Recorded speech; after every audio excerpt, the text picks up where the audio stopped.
شرک کی بھی تقسیم کی گئی ہے مختلف طریقوں سے.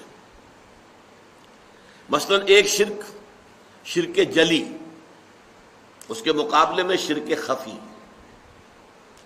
جلی تو یہ ہے کہ صاف نظر آ رہا ہے کہ یہ شرک ہے، کوئی شخص بت کے سامنے سجدہ کر رہا ہے، صاف نظر آ گیا شرک ہے.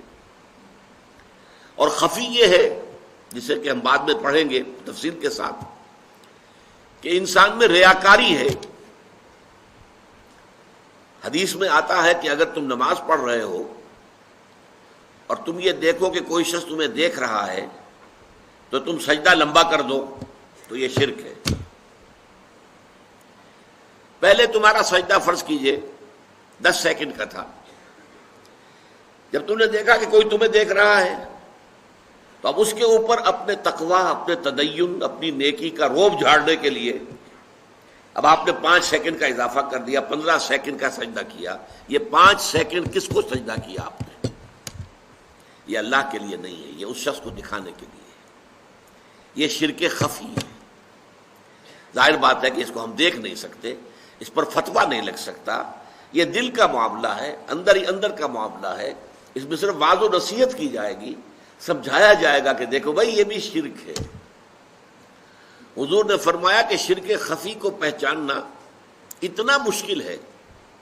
ذرا آپ دیکھیے تمثیل، جتنا کہ کسی گھپ اندھیری رات کے اندر کسی سیاہ پتھر پر چلنے والی سیاہ چیونٹی کو دیکھنا مشکل ہے.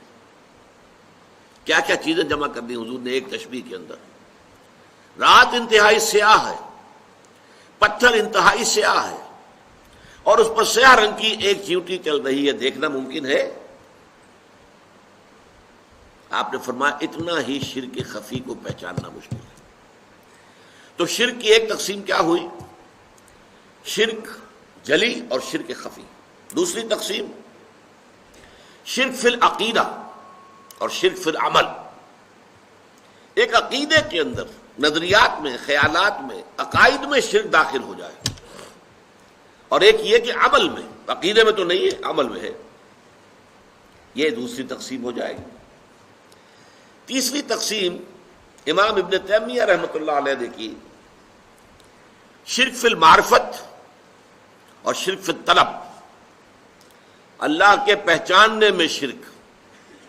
ظاہر بات ہے ذات باری تعالیٰ کے اندر صفات اور ذات کے اعتبار سے کوئی شرک داخل کر دینا، یہ شرک فی المعرفہ، اللہ کی معرفت میں کمی ہو گئی. اور شرک فی الطلب کیا ہے؟ یہ ذرا بات سمجھنے کی ہے. ایمان کا تقاضا، توحید کا تقاضا کیا ہے؟ تمہارا مطلوب و مقصود اللہ کے سوا کوئی نہ رہے. لا مطلوب الا اللہ، لا مقصود الا اللہ. اگر اللہ کے سوا بھی کوئی تمہارا مطلوب اور مقصود بن گیا، یہ شرک ہے. ذریعے کے طور پر استعمال کرو، کوئی حرج نہیں. یہ دنیا برتنے کی شے برتو، دنیا کو مطلوب نہ بنا لینا، مقصود نہ بنا لینا. لا مقصود الا اللہ، لا مطلوب الا اللہ.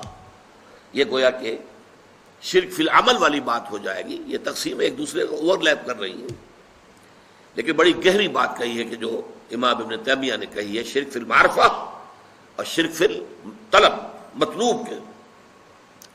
لیکن میں یہاں جس پہلو سے، جس انداز میں تقسیم کر رہا ہوں اور اس کو بیان کروں گا، وہ یہ ہے، یہ زیادہ سائنٹیفک انداز ہے میرے نزدیک، واللہ عالم. وہ 3 قسم کا شرک ہے. شرک فی الذات، اللہ کی ذات میں کسی کو شریک کر دینا. شرک فی الصفات، اللہ کی صفات میں سے کسی کو کسی پہلو سے کسی صفت کے ہم پلہ بنا دینا. شرک فی الحقوق، جو اللہ کے حقوق ہیں ان میں کسی اور کو شامل کر دینا. شرک فی الذات، شرک فی الصفات، شرک فی الحقوق.